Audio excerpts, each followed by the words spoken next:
Carabao Cup reaches the third round. Glenn Murray is with us tonight for Tuesday and Wednesday's knockout action, with the first match on our card seeing 8-time winners Manchester City take on last season's beaten finalists Chelsea. Your commentator for this one is John Roeder. Chelsea tonight, and we haven't seen Riyad Mahrez starting regularly for Pep Guardiola this season, but did he show how important he was to the team? Welcome back. Time to see how Carabao Cup holders Liverpool got on against a Derby County side hoping to pull off a shock on their first visit to Anfield since 2007. Dave Farah watched this one. I think this says about Liverpool's season, though. They were taken all the way to penalties by a League One side. They've been inconsistent, have both won the League Cup 4 times in their history. Steve Cooper and Antonio Conte were hoping to take their clubs one step closer to lifting silverware again. Paul Walker is your commentator. Defeats in 7 now for Nottingham Forest. They're slowly starting to pick up points and climb the Premier League table as well. They're unbeaten in 4 matches at home as well. Well, you in your time at Brighton when he was a coach there as well. Do you think that he's ready for this? Is Molineux, where Wolves and Leeds came into this tie off the back of a couple of thrilling games at the weekend. Wolves down to 10 men, lost 3-2 at home to Brighton, whilst Leeds came from behind to beat Bournemouth. Gary Taphouse was hoping for similar entertainment in this one. Castle, this could be the competition for them this season. And how many times have we said it in this campaign already, Glenn? Nick Pope, outstanding once again for them. Brighton, that was back in April in the Premier League. Can you see this Brighton side under De Zerbi going far? It's League Two Gillingham.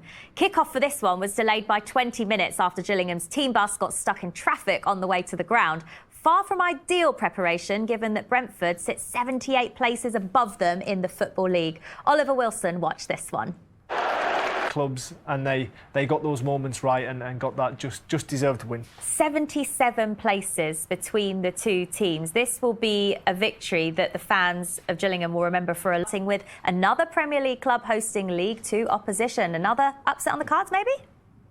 Travelled down south for this game, and at the full-time whistle, there were some boos heard from that travelling support. Do you think that Frank Lampard has put himself under a bit of unnecessary pressure to go back down to Bournemouth? Bristol City and Lincoln on the way, but first up we've got Burnley against Crawley Town.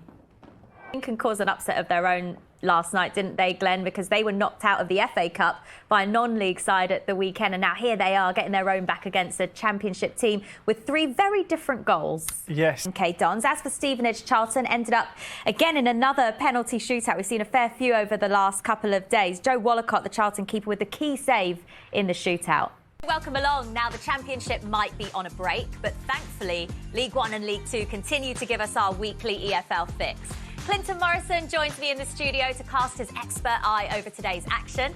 And we start with League One's leakiest defence, taking on the division's highest score. Clinton, Burton guaranteeing entertainment at the moment. But the Plymouth manager, Stephen Schumacher, wasn't too happy with that late equaliser. Scored 10 years in England because obviously he was playing in Australia. And Plymouth now unbeaten in 15 league matches. They're the only EFL side. Second place Ipswich Town were also on the road today, with Kieran McKenna's men looking to get back to winning ways after successive draws in the league. Hosts Exeter City were on a high after last week's 91st minute winner against Peterborough. Commentary comes from Dave Farah. I suppose we should start with that, shouldn't we, Clinton? Because Exeter still haven't won back-to-back league games this season. Should they... Not happy, you know, and he wasn't happy. ...sheets in 50% of their matches. League Grant's part of the coaching staff there, and he works with the strikers. He's doing a terrific job with the strikers. Welcome back. We've seen how the top 2 fared, so let's check in on the chasing pack in League One now, starting with Sheffield Wednesday against Shrewsbury Town.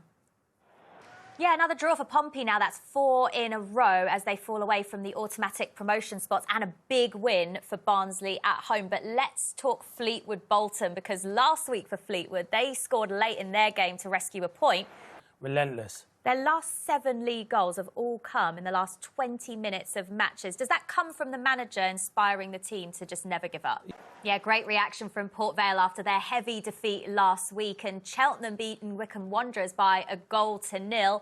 The game was all about Alfie May, though, wasn't it? Yeah, it was all about Alfie May. At home this season, but at Sinsel Bank today, they got just their second league win of the season at home, which is remarkable, really. As for Oxford United and Forest Green Rovers, a huge point for Forest Green weekend, and all three were on their travels today. Stevenage and Leyton Orient to come, but first up, Northampton's trip to a Bradford side, unbeaten in their last 6 league games. It's been two. He's doing that late, Norris. It's been superb, and the players are... 68 between the two strikers for Orient today. Age ain't nothing but... It's a fantastic result for them. Yeah, scoring for fun, aren't they? And we're Exactly. going to stick with Northampton right now, actually, because it's been a brilliant week for the club off the pitch too.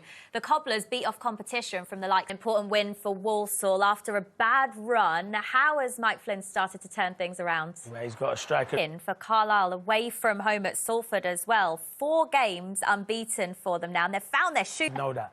Against promotion rivals as well, a really important win, that one. As for Harrogate, they beat Mansfield by 3-0. What did you make of the goals in this game, didn't they? Yeah, they did. It was a big win for them. OK, right. Well, let's see what that means for the League 2 table then. Very much for your company. It's been a pleasure as always. Another Saturday done and dusted with entertainment everywhere in the EFL. 55 goals scored with some stunners amongst them.